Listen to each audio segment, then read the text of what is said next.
Radio Times does gaming. You're not gonna guess this. He's a detective. Oh my goodness! Yeah. Wow, I'm a simple man, and I love me parries. It's not quite like a Souls-like in the FromSoft sense. Radio Times does gaming. Yes, Radio Times does gaming. I'm Rob Lean. I'm the gaming editor at Radio Times, I'm Alex Raisbeck, and I'm the gaming writer at Radio Times. and today we are brought together for Bird Week.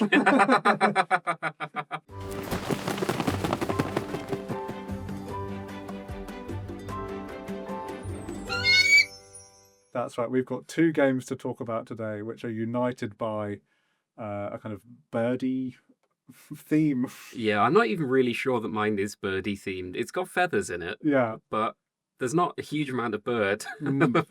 Yet. Yet, very true. Yes. So Alex has been to a preview event for, Wuchang Fallen Feathers. and I have recently finished a completely different game, The Duck Detective, Ghost of Glamping. Very similar vibes. Very similar vibes.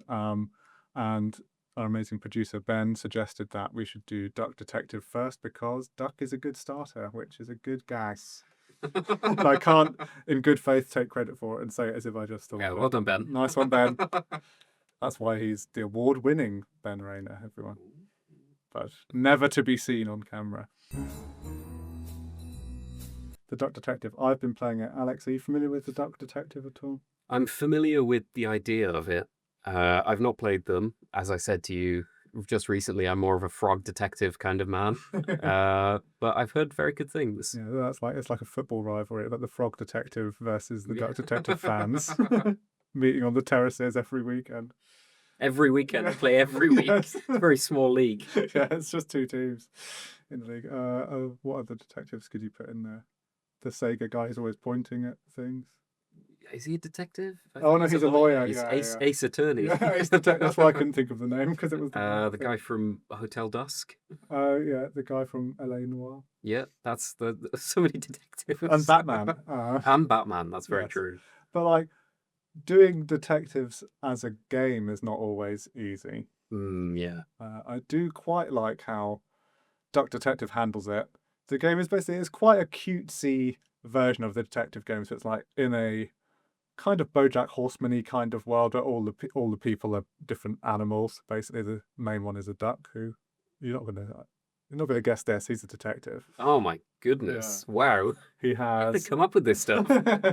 I don't know. He's got the fedora, the trench coat, and he's got a crippling addiction to slices of bread. Oh, don't we all? Yeah, don't we all indeed? And the setup for the new one is that he has a roommate who's one of the characters from the first one, and the roommate kind of lures him on a glamping trip, and so he ends up surrounded by new characters. And in that kind of Poirot style, you can't just go on holiday without there being a mystery to solve at the same time. But the way they do the detecting is quite cool. It's basically, along the way, you have to kind of go around, talk to everyone. The initial mystery is that some camping chairs have gone missing, so it's pretty deep stuff. Yeah, high stakes. Yeah. Then you have to go around, talk to all the different people. There's this cool mechanic where you can like inspect things, and so you kind of move the little cursor around on the screen and it kind of zooms in on the picture and lets you see different detail on it. And I like in that bit, I think this is deliberate, that it will like hover over something that's clearly a clue, and because the detective character is a bit of like an idiot, it will say something like he will take something completely different from it. Oh, okay. So it'll be like, oh, someone's sweating, which maybe it means they're nervous or they're hiding something. It'll be like, poor personal hygiene will be from what he takes away from it. It's basically that once you've collected each clue for that mystery you're solving at that point, you'll be able to tell, because it will say like, you found 20 out of 20 clues, and then you have to make a deduction. Very good. Which basically is like a sentence you have to fill in. It's almost like a school kind of workbook exercise of blank is blank because blank blank, and then like you put the words from the clues in to fill it in, and it will. So you kind of take a stab at it, and it will tell you you've got 2 or 3 or more of these things wrong, So if you're like, oh, so and so has stolen the chairs from this person because of this, and it'll kind of tell you how many you've got wrong. And there is an element of you can just sit there and brute force it because there's only a certain amount of clues and a certain amount of slots. There's a lot of it's like Golden Idol. Yeah. And also, if you can't be bothered to brute force it or work it out, you can kind of ask for clues at that point, and it'll be like, maybe you should think about this person. So, I don't know, might need another clue. It's like, maybe they're a spy. Okay, they're a spy. Okay. Well worked out. Yeah, I'm the world's greatest detective. Or duck. A bunch of scenarios like that kind of chain together, and then once you solve a few of them, you get a little cutscene, and the kind of stakes gradually get higher. They don't get that high, and like all throughout, there's kind of humor baked into it. There's one character who's like the little kid of one of the grown-up characters, and they're obsessed with I want to say Magicorn. It's like a version, like an off-brand version of Pokemon. Okay. And like at one point they've got Magicorn Go on their phone and stuff like that. I had a really good time with it. I would recommend it. It's like only like a couple of hours long game, Okay. which is always very welcome for me. Same as Frog Detective. I don't want to hear about Frog Detective. It's bird week. Same There's for, frogs there, but it's like a kind of bird. the same for Amphibian Week, which is coming up. Oh, very exciting. But yeah, that's Duck Detective. I don't think I had a huge amount more to say about it. The performances are really good. I need to look at who the actors are because I have no names to reel off. But across the board, very, very good. The guy who plays Duck Detective really kind of sells that kind of, he thinks he's a genius, but he's kind of an idiot bumbling around. Yeah. Vibe very well. And also the presentation of it is quite cool. It's kind of that Paper Mario kind of, they haven't bothered to animate the characters the whole time. It's just like a little kind of cutout that kind of wobbles back and forth. And there's like little things you can do as you wobble around. Like in one of the areas, you can put the duck down a slide and stuff like that. And that's just good fun. Which you shouldn't do that in real life, really, but you can. Food of Magic. You can do that. I've heard that. Okay, and we're back for the second part of Bird Week. Alex, what's your favourite duck? I like a mandarin duck. Oh. I used to live in Sheffield, and Endcliffe Park, which is near where I used to live, has a big pond full of mandarin ducks, and I think they're very extra, and I appreciate that. And I guess Chinese, hence the name, which leads us very nicely into a Chinese bird game. It does, and this game, which you have just been literally, as we record this morning, to the preview event for, is called, I forgot again. Wuchang, Fallen Feathers. Yeah, the main thing I've kind of heard about the game is the comparisons to Black Myth's Wukong, which makes me wonder kind of how gruelingly difficult is it, what's the combat like, that kind of thing. Yeah, so I think that really the only comparison with Black Myth Wukong is that they're both Chinese. I think people just saw a new Chinese game and went, oh, I remember another Chinese game. But yeah, it's not really like Wukong. I would say it more closely resembles Wolong, which, although it is Chinese, I think is by Team Ninja. Okay. And yeah, I would say that when I first played it, the combat kind of it's not quite like a Souls-like in the FromSoft sense, because you're not doing very precise movements and like rolls and stuff like that, and like looking for the right timing and things. But it's not quite fast like Wukong, so it's kind of in a middle ground, and I didn't immediately gel with it. I didn't play a huge amount of Wukong. I wasn't a massive fan of it, but I am a fan of like FromSoft Souls-like, so I was trying to play it like them, and doing the dodge rolls and looking for the timings and stuff, and it wasn't working. And for the start of the game, especially against mobs, I wasn't really enjoying the combat. But then there was one boss I fought where everything kind of clicked into place. So they have this mechanic where they all have, like, all of the bosses have a posture bar, but instead of just breaking it by like smacking them over and over again, you're encouraged to kite around them as they attack. If you can hit them in the back with a power attack, it immediately stuns them, and you can get off like an attack that does a decent amount, but not like crazy damage, like half the health bar or anything. So once I realized that and how powerful that was, I started moving more, my play started more towards like instead of just dodging to avoid damage, I was proactively dodging in certain directions so that when I do dodge, I'm positioned in the right place to get that power attack off. And as soon as I started playing the way the game wanted me to play instead of the way I was trying to force it, I clicked and suddenly like I was enjoying it a lot more.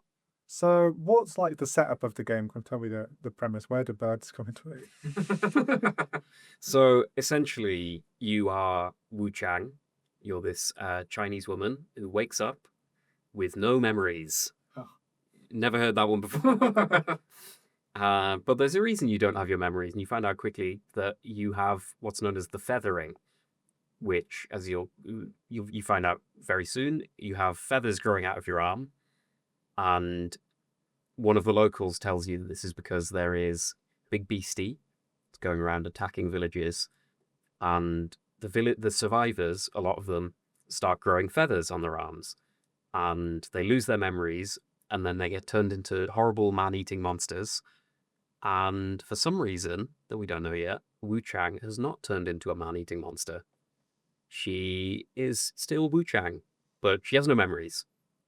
So essentially, you are off to find out what's gone wrong. You meet a couple of people who are like, "Oh, hey, Wuchang, it's me," and she's like, "Who are you?" I've listened to me almost every Yeah, time I've I never go seen this person before in my life. But yeah, you go off to try and find your memories. It's not really said what the end goal is, but I imagine it's to slay the big beastie.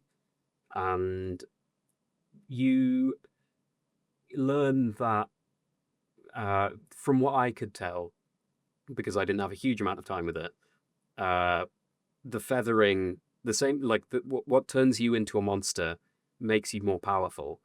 And you meet this old woman who basically tells you that if you can control the feathering, then you can become much more powerful. And because Wuchang's not transforming into a monster, she is in this state where if she can continue to like hone her skills and the abilities that the feathering unlocks, then she'll become very powerful. Powerful may be enough to slay a big chicken kind of thing, which I think is what the monster is. I'm not entirely sure. I don't really remember. Nice. I know you were saying you were missing a favourite feature of yours, the parrying. Yes, so I'm very strongly of the opinion that parrying improves every game. And throughout the whole first two sections I played, I was like, this game could really use a parry. And it was the one thing that Wolong had that this game didn't, is Wolong makes quite heavy use of parrying. And then near the end of the preview, they went, oh, we've got one more boss for you to try and fight. This is like the game's skill check boss, the sort of Genichiro in Sekiro kind of thing.